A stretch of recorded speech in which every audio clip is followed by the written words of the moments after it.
우리 수양이 어떻게 좀 쉬셨습니까?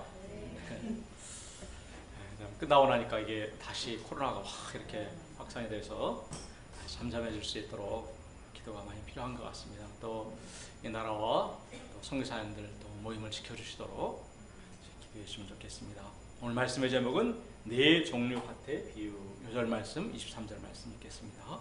시작. 좋은 땅에 뿌려졌다는 것은 말씀을 듣고 깨닫는 자니 결실하여 어떤 것은 100배, 어떤 것은 60배, 어떤 것은 30배가 되느니라 하시더라. 거룩하신 아버지 하나님, 어려운 가운데 수양회를 열어주시고 풍성한 말씀의 은혜, 또 주님의 그 죄사함과 또 구원의 은혜를 베풀어 주신 것을 참으로 감사합니다.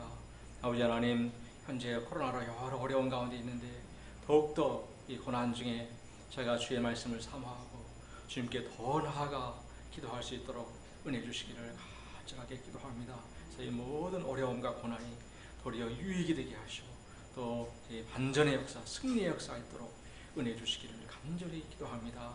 수양해 주신 그 귀한 은혜를 저희가 까먹지 않고 더 풍성한 생명의 열매로 맺어 주님께 드릴 수 있도록 은혜 주시기를 기도합니다.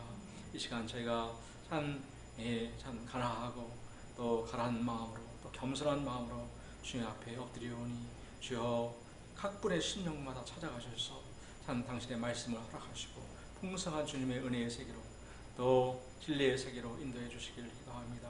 부정한 영을 다만 당신의 도구로 사용하여 주십시오. 부정한 영을 감사하며 우리 주 예수 받들어 드렸습니다.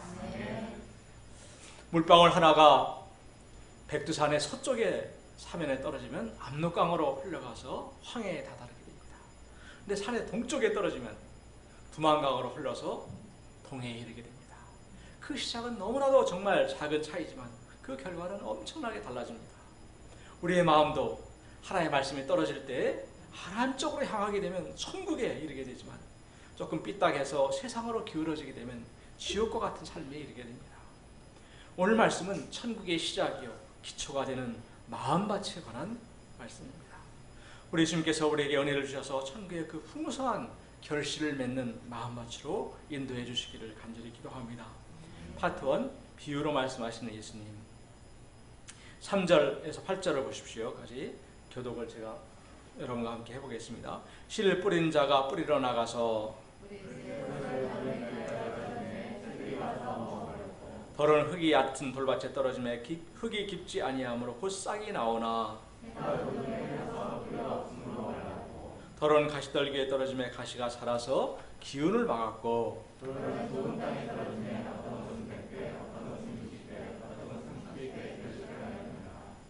씨 뿌린 자가 나가서 땅에 씨를 뿌렸습니다.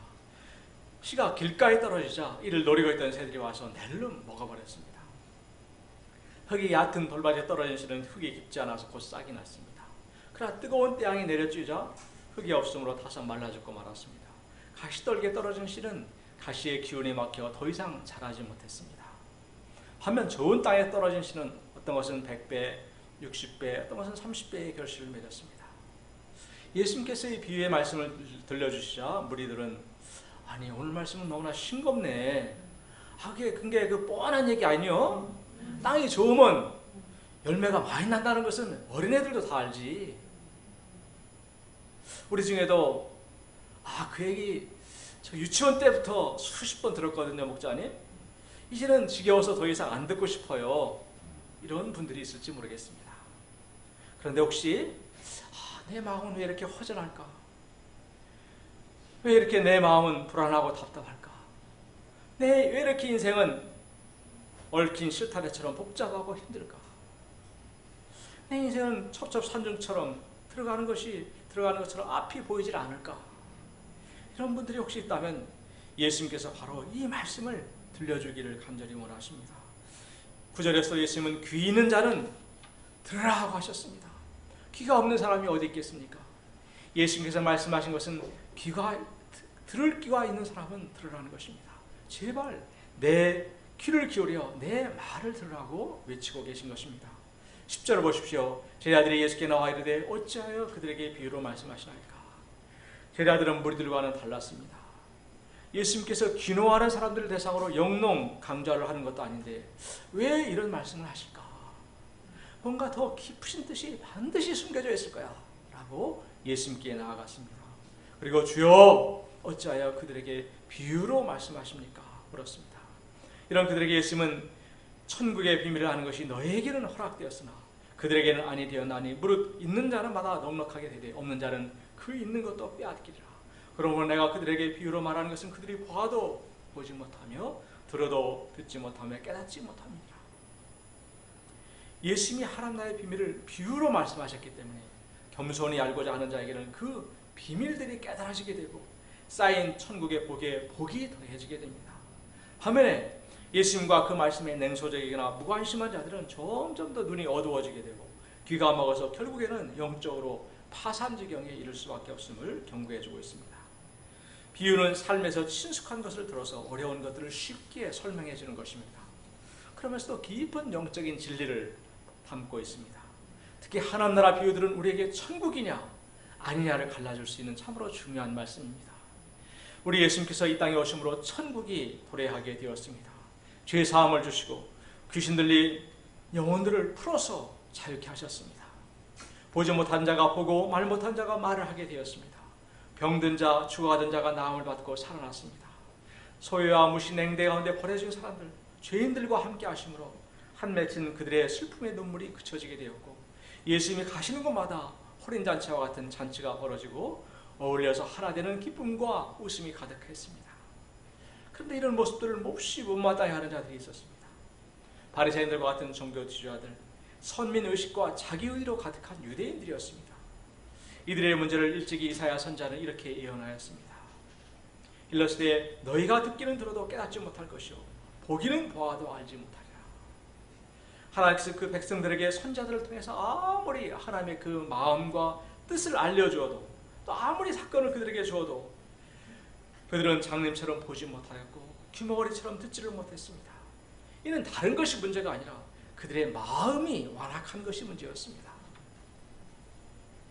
15, 16절을 같이 한번 읽어보시겠습니다. 시작. 이 백성들이 마음이 완악하여져서 그 귀는 듣게 둔하고 눈은 감았으니 이는 눈으로 보고 귀로 듣고 마음으로 깨달아 돌이켜 내 고침을 받을까 두려워함이라 하였느니라. 그러나 너희 눈은 봄으로 너희 귀는 들음으로 복이 있도다. 완악하다는 것은 마음이 굳어서 딱딱하게 된 상태를 말합니다. 그들은 자기 생각과 또 하나님께 대한 불신불만으로 하나님의 말씀에 주신 말씀에 전혀 반응하지 않았습니다. 그들은 하나님의 말씀을 깨닫고 고침을 받으면 더 이상 내 마음대로 내 욕심껏 살지 못할까 봐 두려워했습니다. 하나님을 마음에 두기를 싫어하고 하나님의 그 다스림을 사모하는 마음이 없었습니다. 결국 이들은 택함받은 선민으로서의 특권과 지위도 다 빼앗겨버리고 나라도 멸망해버리고 말았습니다.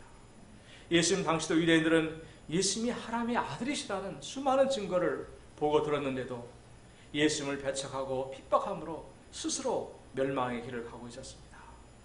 이 씨 뿌린 자의 비유에는 그들을 정죄하거나 판단하기 위함이 아니라 그들에게도 정말 하나님 나라를 주시고자 하는 간절한 예수님의 소원이 담겨져 있습니다. 또 아울러 겸손히 주님께 나와 묻는 제자들이 얼마나 복된 자들인가를 알려주시기 위함이었습니다.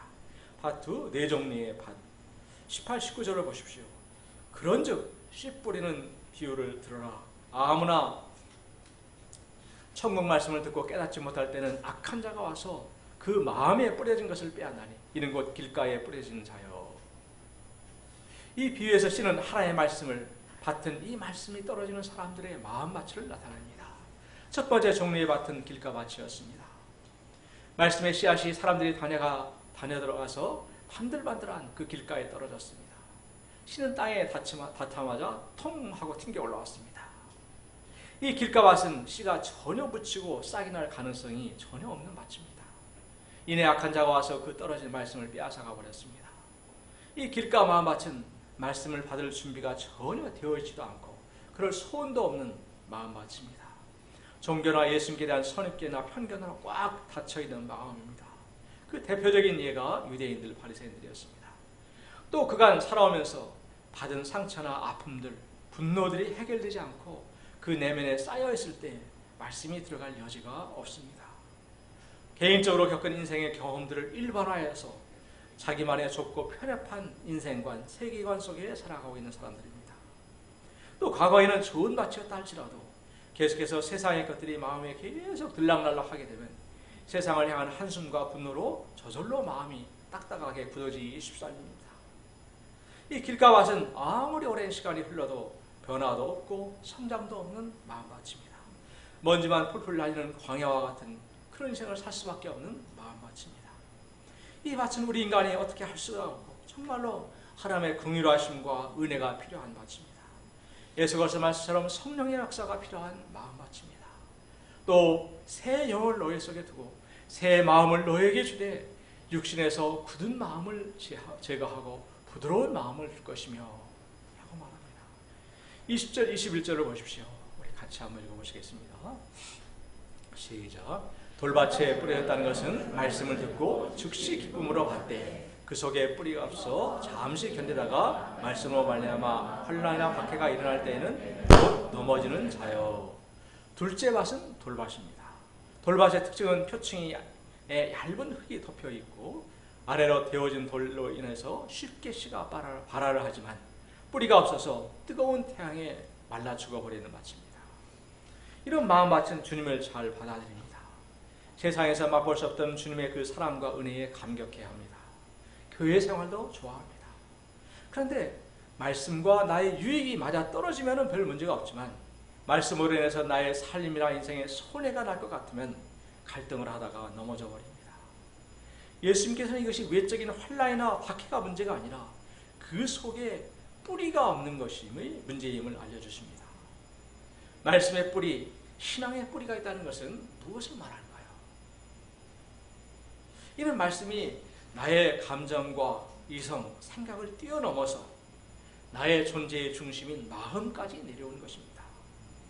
원재 목장은 아버지를 그렇게 두려워하다가 1:1 목장을 통해서 받은 말씀 이사야서 41장 10절 두려워하지 말라 내가 너와 함께함이라 그 한마디를 마음에 붙들고 먼저 예배를 드리고자 했을 때 자신을 도우시는 살아계신 그 하나님을 체험하게 되었습니다. 말씀이 그의 심령이 깊이 바뀌게 되므로 그의 믿음이 견고해졌고 이를 계기로 나중에는 아버지도 인정하는 하나님의 종이 되었습니다. 아버지도 신앙적으로 회복되는 큰 승리를 거두게 되었습니다. 만약에 그가 말씀은 말씀이고 또 현실은 현실이야 하면서 아버지의 그 인간적인 요구에 굴복해버렸다면 그는 결코 말씀 가운데 살아 역사하시는 그 하나님을 체험하지 못했을 것입니다. 한계가 많은 육신의 아버지에 매여 울고 웃는 그런 인생을 살았을 것입니다. 저는 대학에서 세상에서 인생의 쓴맛을 보다가 대학 2학년 때 처음으로 성경을 공부하면서 하나님에 대해서 또 예수님에 대해서 알아가게 되었습니다. 예수님의 그 희생과 사랑의 세계는 세상에 줄 수 없는 평화를 주었고 은혜의 세계를 알게 해주었습니다. 그의 여름 수학에서 소감도 발표했습니다. 예수님도 좋아했고 또 교회도 좋아했지만 저는 교수가 되고 싶다는 꿈이 있었습니다. 또 생명을 다루는 직업이니까 학생 때는 다른 것보다 먼저 공부를 해야 하는 것이 더 중요하다고 생각하게 되었습니다. 또 그간의 오랜 방황이 공부해야 할 때 공부를 하지 못한 결과라고 생각했습니다. 그런 생각과 계획 때문에 예배를 드리는 데만 오고 가는데 1시간 반이 걸리는 지금의 교회를 떠나서 명륜동 의대 담벼락 바로 옆에 붙어있는 교회로 갔습니다. 저는 제가 선택한 길, 신앙의 방법이 옳다고 생각했는데 그 옮긴 교회에서 설교를 들어보니까 성경 말씀이 똑같은 거였습니다. 이게 뭐지? 이런 생각에 이번에는 집에서 가까운 성당회를 또 나가보았습니다. 그런데 이상하게도 시간이 지날수록 제 자신이 교회를 나오기 전에 과거의 나로 돌아가고 있는 자신을 발견하게 되었습니다. 1년의 방황기에 저는 저의 얕은 성경 지식과 내가 살아온 그 인생의 경험에 기초한 가치관을 짬뽕해서 나만의 신앙, 내가 만들어낸 하나님을 섬기고 있음을 깨닫게 되었습니다. 세상에서 그렇게 추구하던 것들이 죄의 세력 앞에서 얼마나 덧없는가를 깊이 깨닫고 돌이켜 회개하자 하나님께서는 하늘의 은혜와 스피릿을 부어주셨습니다. 너는 복이 될지라 먼저 그의 나라와 그의 의를 구하라. 그러면 이 모든 것을 더하리라는 그 약속의 말씀을 붙들고 투쟁하자 힘든 의대 4년을 수일과 같이 감당할 수 있게 해주셨습니다. 그리고 학교, 결혼, 직장 등 모든 영역에서 약속대로 모든 것을 더하시는 나의 하나님을 체험케 해주셨습니다.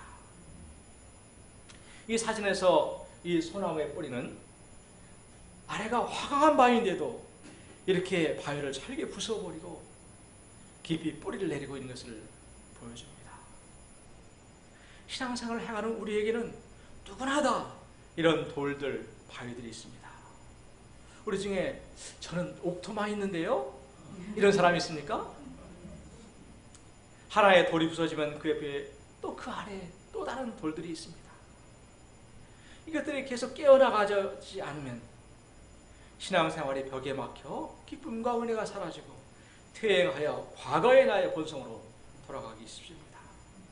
돌 문제, 바위 문제에서 나는 할 수 없지만 하나님의 그 말씀은 능히 이 돌과 바위들을 깨부술 수가 있습니다. 히브리서 4장은 말합니다. 하나님의 말씀은 살아있고 활력이 있어서 좌우의 날쌘 어떤 검보다도 예리하여 혼과 영과 및 관절과 골수를 찔러 쪼개기까지도 하며 또 마음의 생각과 뜻을 판단하나니. 22절을 보십시오. 우리 같이 또 읽어보시겠습니다. 시작. 가시떨기에 뿌렸다는 것은 말씀을 드러나 세상의 염려와 유혹에 막혀 결실하지 못하는 자입니다. 셋째 마음밭은 가시떨기 밭입니다. 이 밭에는 뿌리도 잘 내리고 잘 자라는가 싶었는데 가시가 같이 자라서 그 기운을 막아버렸습니다.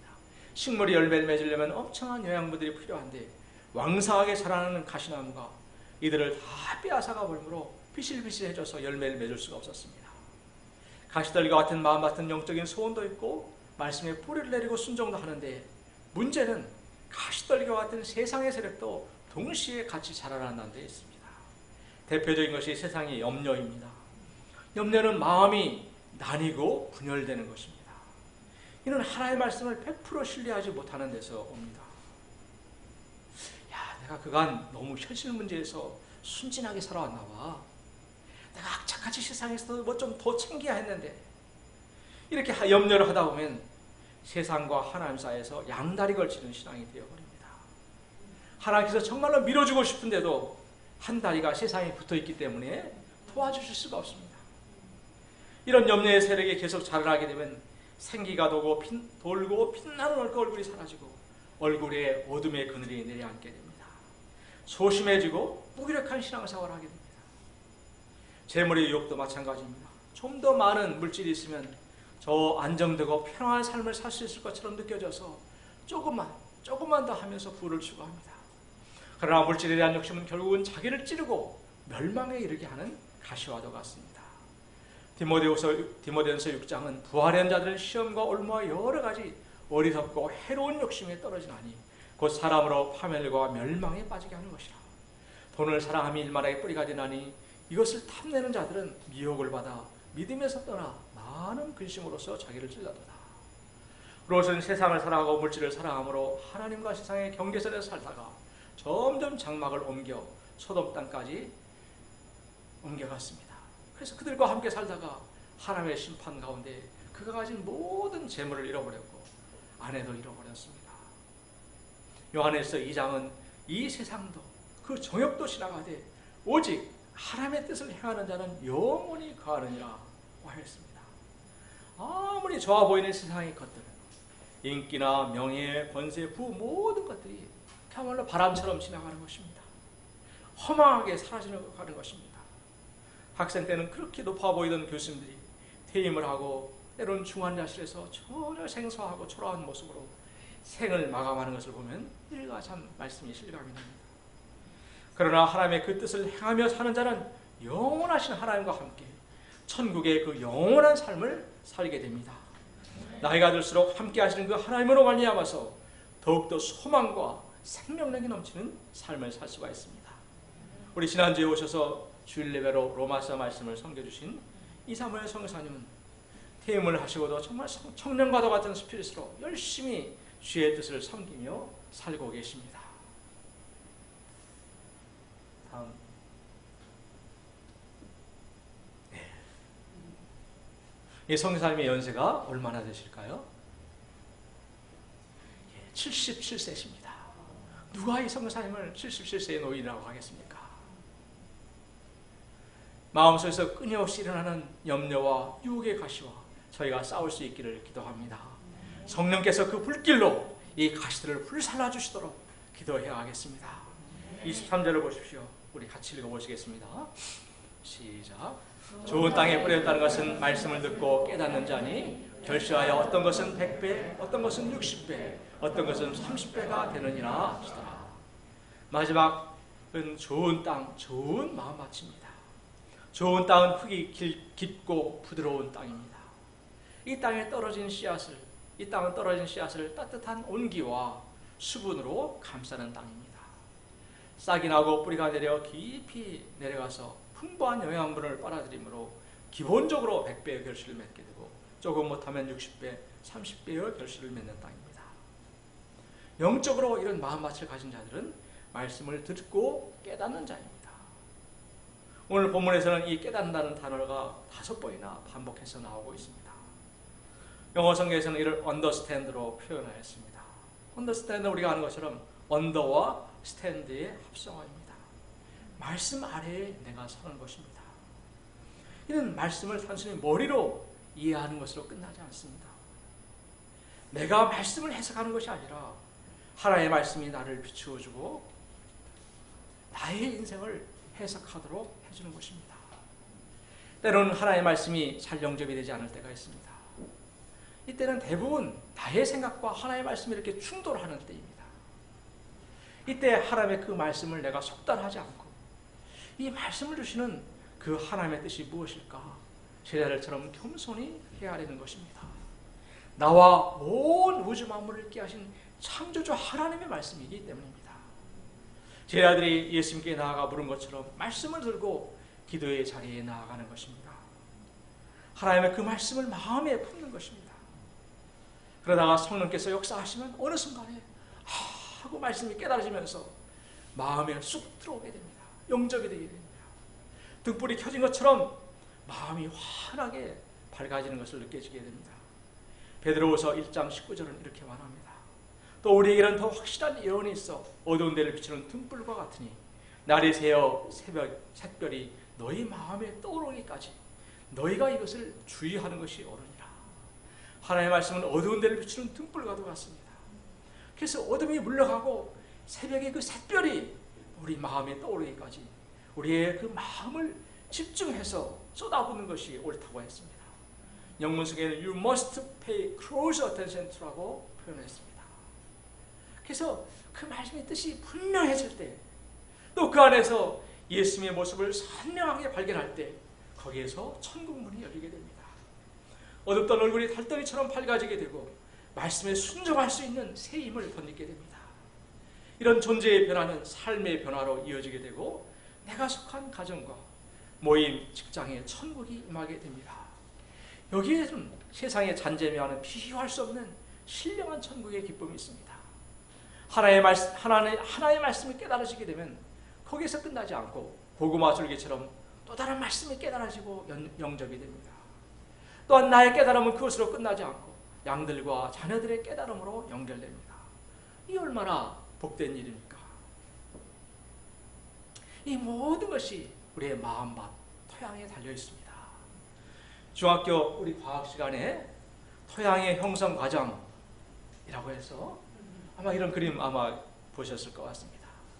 바위가 있고 그 위에 맨 왼쪽에 기반함이 조금 부서져서 흙과 섞인 것이 모물질입니다. 조금 더 시간이 지나면 모물질 위에 이끼가 덮이면서 표토가 덮이게 됩니다. 점점 더 진행되면 이제 바위가 더 부서져 가므로 모물질 위에 심토, 그 위에 표토, 부식토 이런 식으로 덮이게 됩니다. 그러면서 큰 나무가 바위 위에서 이렇게 결국 자랄 수 있는 토양이 됩니다. 우리의 과거도 처음에는 완전히 길가와 같은 밭이었습니다. 교회를 가자고 하거나 말씀 공부를 하라면 튕겨내기 일상이었습니다. 저도 학생 때 거의 7, 8번은 튕겨냈던 것 같습니다. 그런데 주님의 그 온전한 긍휼과 은혜로 조금 시간이 지나면서 조금 나아진 돌밭이 되었습니다. 식물이 뿌리에서 나오는 그 유기산 성분들과 또 세균과 곰팡이들의 상호작용으로 해서 바위가 이렇게 녹아지게 되고 갈라지듯이 하나님께서는 하나님의 그 말씀과 사건들을 통해서 저희 안에 있는 돌들을 깨워주십니다. 주 안에 있는 우리는 현재도 이러한 순방향의 역사가 일어나고 있습니다. 좋은 땅으로 만들어주시고 천국의 그 풍성한 열매들을 맺도록 인도하고 계십니다. 악에서 떠나 진리의 길을 가게 하시고 또 자신 하나도 감당하지 못하고 죄 가운데서 비참하고 혐오스러운 인생을 살던 저희를 구원해 주실 뿐만 아니라 이웃을 위해서 기도하며 섬기는 복된 인생으로 축복해 주셨습니다. 놀라우신 주님의 은혜를 찬양합니다. 또 저희 한 사람 한 사람을 향한 이 주님의 놀라운 소망과 구원을 인하여 감사를 드립니다. 우리 여절 말씀 23절 듣고 마치겠습니다. 시작. 좋은 땅에 뿌렸다는 것은 말씀을 듣고 깨닫는 자니 결실하여 어떤 것은 100배, 어떤 것은 60배, 어떤 것은 30배가 되느니라 하시더라. 거룩하신 아버지 하나님, 교만하여 또 자기 의와 생각으로 가득 찬 저희들을 주께서 불쌍히 여기신 것을 감사합니다. 저희의 마음을 낮춰주시고 또 부드럽게 해주시고 또 돌을 깨워주심으로 하나님의 말씀이 잘할 수 있는 귀한 은혜와 참 토양을 허락해 주신 것을 참으로 감사합니다. 저희가 오늘 말씀과 같이 더욱더 가난하고 겸손하고 순수하고 풍성한 마음밭이 되어서 말씀을 듣고 깨달아가는 저희들 될 수 있도록 은혜 주시기를 간절히 기도합니다. 그저 하나님 감사합니다. 우리 예수 받도록 기도했습니다. 아멘.